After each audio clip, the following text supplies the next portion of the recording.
Today we have with us Sinu Joseph. She is based at Bangalore but originally from Kerala, and she's an activist and advisor of menstrual educator for the females. She has recently authored the book Women and Sabrimala: The Science Behind Restrictions. This book has triggered the debate on the judgment passed by Supreme Court allowing the entry of females in Sabrimala temple. Let's know from her what is the book about and what has triggered her to take up this contentious issue.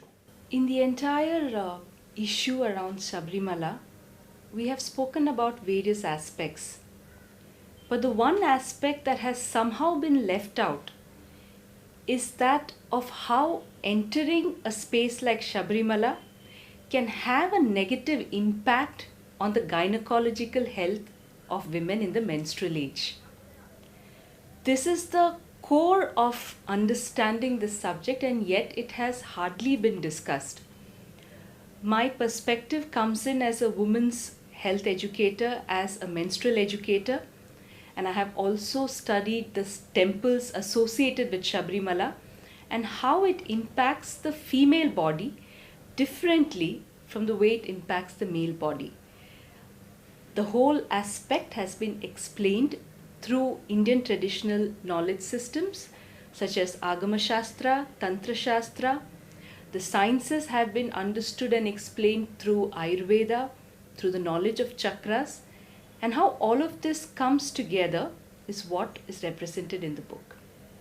You said you have relied on some spiritual text and ancient text.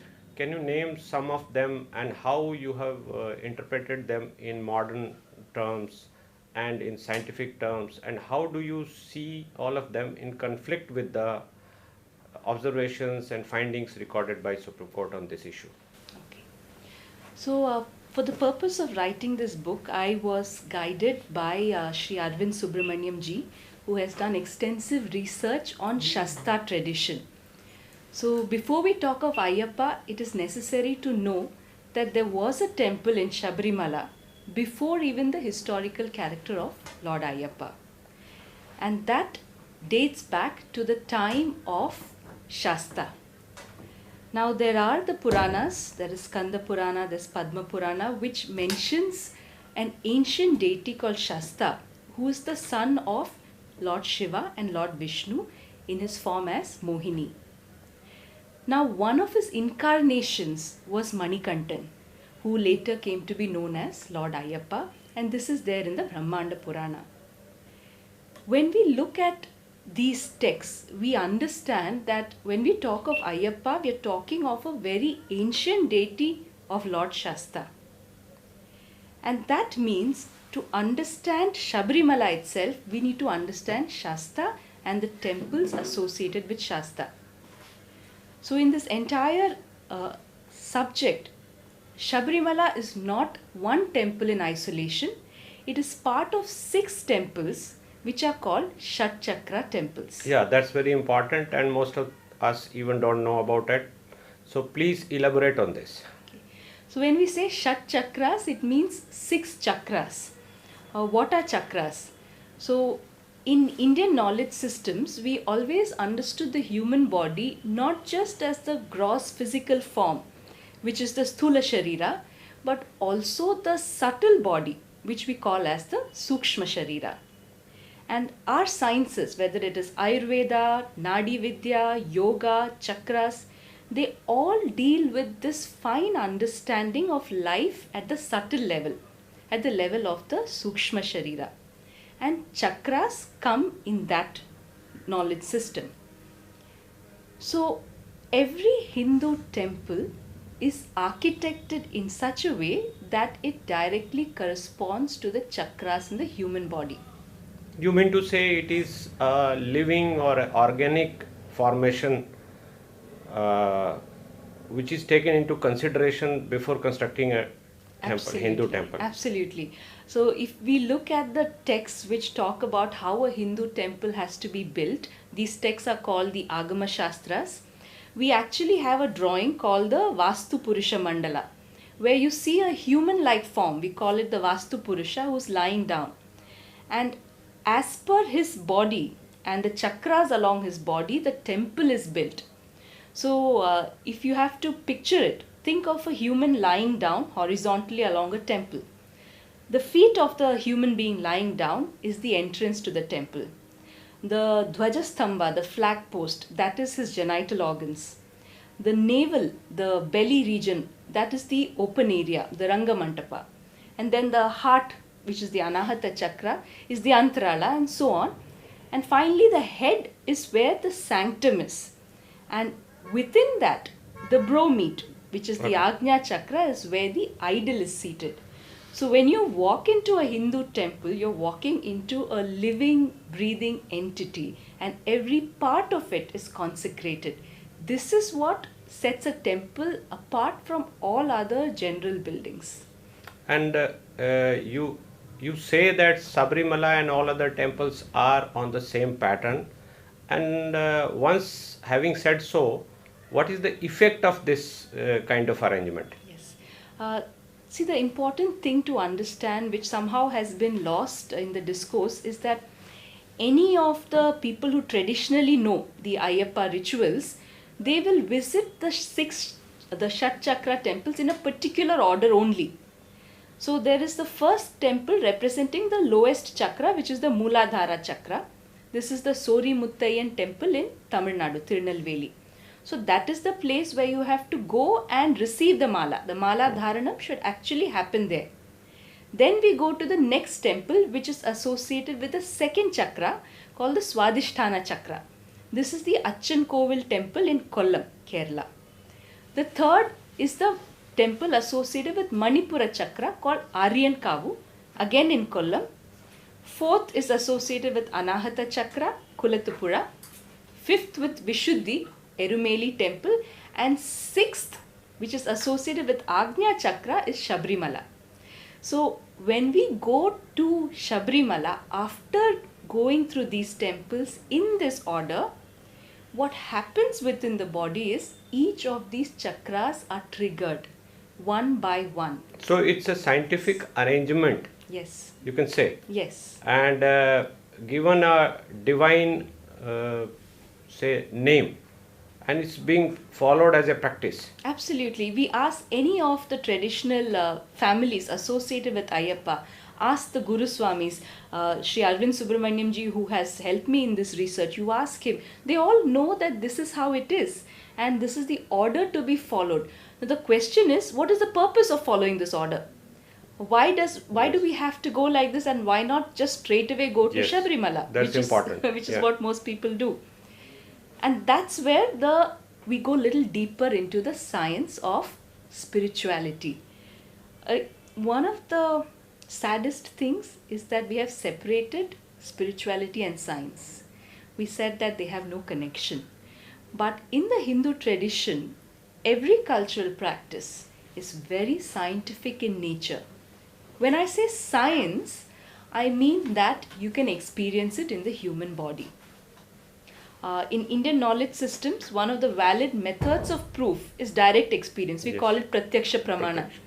So there is no confusion in the Indian knowledge system that this is a valid method of reasoning. So when we look at the physical process of any spiritual progress, it has to do with conversion of the human seed into something subtler called ojas. How does that happen? By raising it higher up the chakras. So the human seed, when I say, I mean in men the sperm and in women the egg. This is the representation of the human seed in our body. This seed is found in the Mooladhara. By raising this seed upwards through a certain sadhana, that is what causes the inner transformation. Why does celibacy become so important for men? In fact, the whole argument, we have gone on and on about the deity being celibate and therefore not wanting women. The understanding is simply this: unless you are able to contain the seed, how will you transform it? So the first step to that spiritual transformation is containing the seed, which happens through Can you celibacy. clarify on this, that the deity is will become impure and there is celibacy, all these aspects dealt comprehensively in the judgment. Can you clarify from your perspective? Definitely. See, I think the first mistake we made is we took incomplete translations of Indian words into English. So we said brahmacharya equals celibacy, which is not true. Okay. Celibacy plus sadhana equals brahmacharya. And that sadhana is the 41-day period that Shabrimala devotees have to do. I'd like to give a story, a simple narration of what it means to be a brahmachari through the life of a very well-known brahmachari, Swami Vivekananda. So it so happened that one day Swami Vivekananda was giving a talk for women in another country, I think America. And there was one American woman. She was so enamored by the way Swamiji was speaking that she said, "Swamiji, I want to marry you." Now he's a brahmachari, but being who he is, he was very calm. And he said, "Okay, but what is the reason? Why do you want to marry me?" So then that lady said, "So I'll have children who are as bright and intelligent like you." So Swamiji again very calmly said, "Why take the long route? Why don't you straight away consider me as your son?" So a true brahmachari will not be disturbed by these things. They don't run away from women's presence. They are beyond such temptation. So to say that a deity who's not a human form, we're talking of a human like Swami Vivekananda, imagine this in a deity. How much more solid that deity's personality will be. It's incorrect and in fact insulting even to the deity to say that he will be discriminating in this manner. Yes. It's not he who will be impacted. It is the women who go there who will be impacted. Can you be specific on this and elaborate that how the woman would be impacted once they enter that temple? Sure. So when we talk of each of the temples and the chakras, how does it impact the human body? We need to know that. There are many Western authors who have related the chakras to specific endocrine glands in the body. For example, the Mooladhara and Swadhisthana, the lower chakras, are related to the reproductive organs. And for anyone who is in the reproductive phase, especially women whose bodies are designed to procreate because of our ability to menstruate, for us, these lower chakras are very, very important. In fact, all the Devi temples that we associate with fertility are the ones that will trigger the lower chakras, the Swadhisthana and Mooladhara. And that's why in olden days, women who regularly went to these temples did not have fertility issues. Yes. In fact, even today, I have experienced this. There is the Bhagavati temple in Kerala, Chenganur, where Devi is known to menstruate. And her menstruation is a big celebration.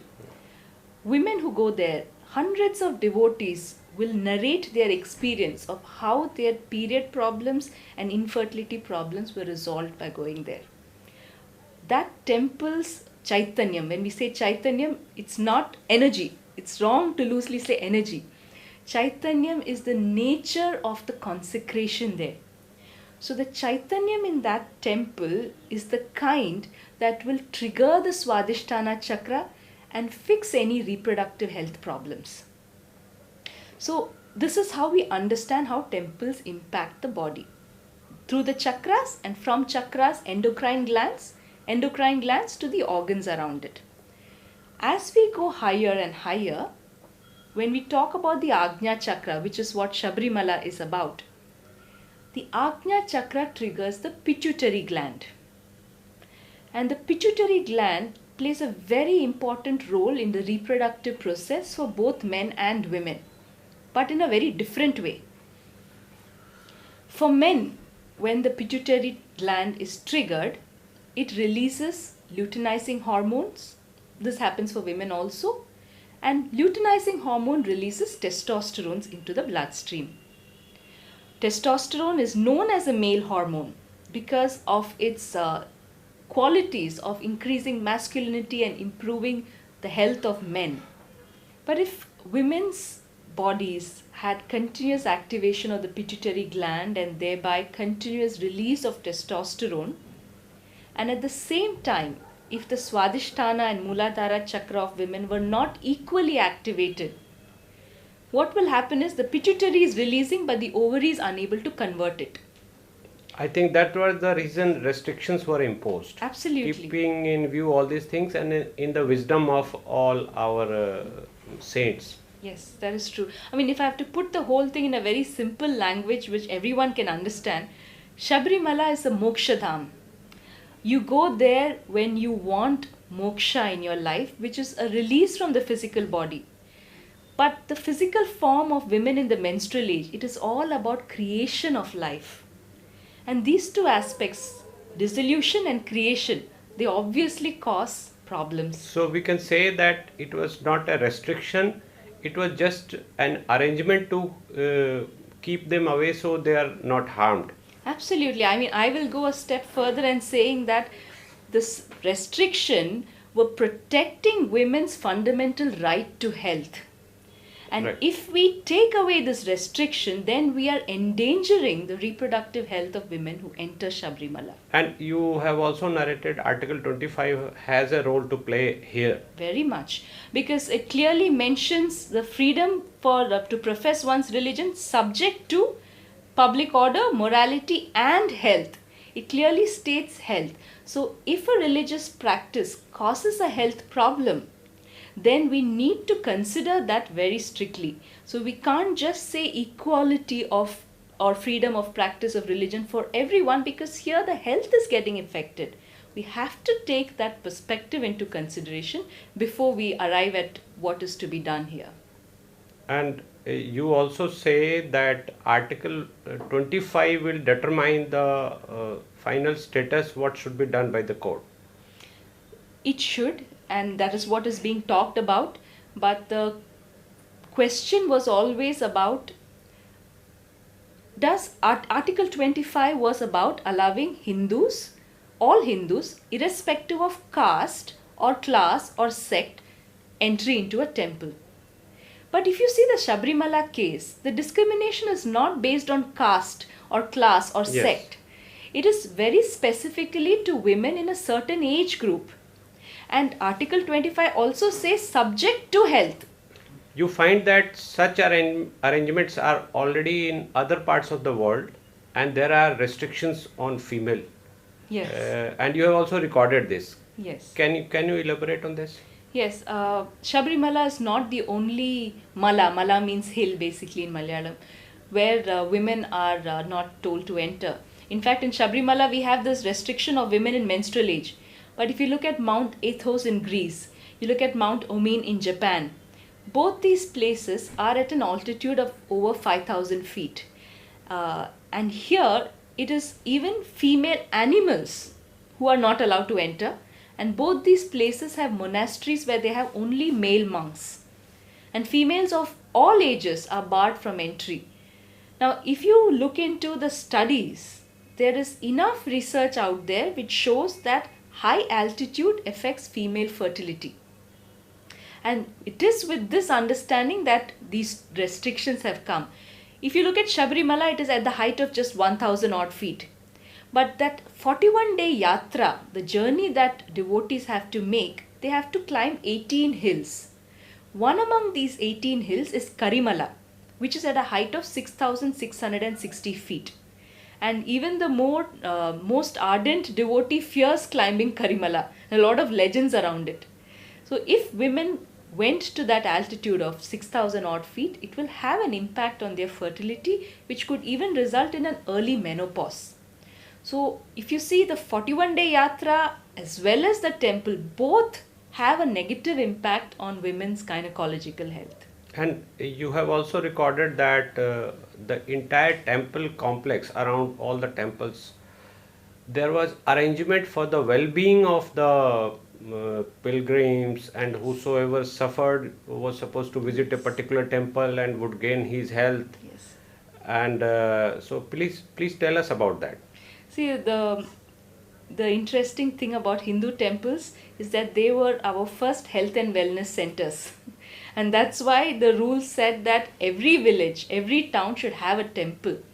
And we still see that these temples, especially in South India, we see it everywhere. every village, a grama, has a grama devata. Every chakra corresponds to our anatomy, to our endocrine glands, and impacts our health. If you see the Shat Chakra temples, each of them, and especially one or two, have a direct effect on the health. The temple associated with Swadhisthana Chakra called Achan Kovil Temple. It's a very unique temple, and there are records of many people who have been cured there by simply consuming nothing more than the Tirtham. Tirtham is the holy water after doing the Abhishekam. So in Achan Kovil, the idol is a Panchashila idol, and this idol was got by sage Parashurama from Himalayas and installed in the Achan Kovil temple. This idol itself has such medicinal properties that when you pour water on it, when you do Abhishekam with water, the Tirtham that comes has the ability to remove all kinds of venom or poison. So people who've had snake bites, people who've had venomous insect bites would go to that temple, and even today the priests are available 24/7. It is your 24/7 community health center. So anyone who is sick can ring the bell and the priest will attend to them free of cost. What they are given for treatment is the Tirtham, and there is a 100% recovery. There are many stories of Achan Kovil temple having healed several devotees like that. So finally, your recording would lead us to a conclusion that it is not only traditional but it is scientific and given a divine sanction.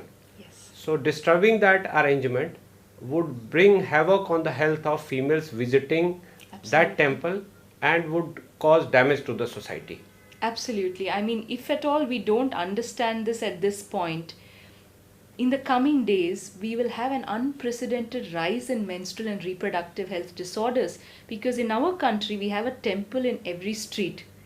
And it is not healthy for women to challenge these without understanding how it affects their health.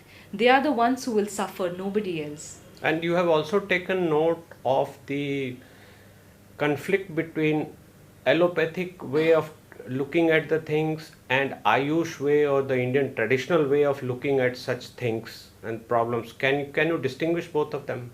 Honestly, there is no conflict, because science, whatever it is, whether it is indigenous or allopathy, both sciences lead to the same truth. Then what is the difference? The difference is in the depth of knowledge. Allopathy works at the level of atoms and molecules. It is the Newtonian physics, classical physics model. So it deals with the sthul sharira. Yes. But Ayurveda is the quantum mechanical view of living systems. It deals with the Sukshma Sharira. The difference is only in the depth. Just to give an example, so treatment in allopathy are drugs which work at the molecular level. So that's why we treat symptoms, because at that level we only see symptoms, we don't know the cause of the disease. But Ayurveda will treat the doshas which cause disturbance in the molecule. So thereby Ayurveda understands the causes and it can work on prevention. So the difference is only in the depth of understanding. I think there is no conflict. It is just that Ayurveda comes up to a certain stage, and then on it is allopathy that you can explain in that language too. So do you feel that such an order by the court will go in a long way damaging the health of the females visiting, and what should be the remedy suggested for that?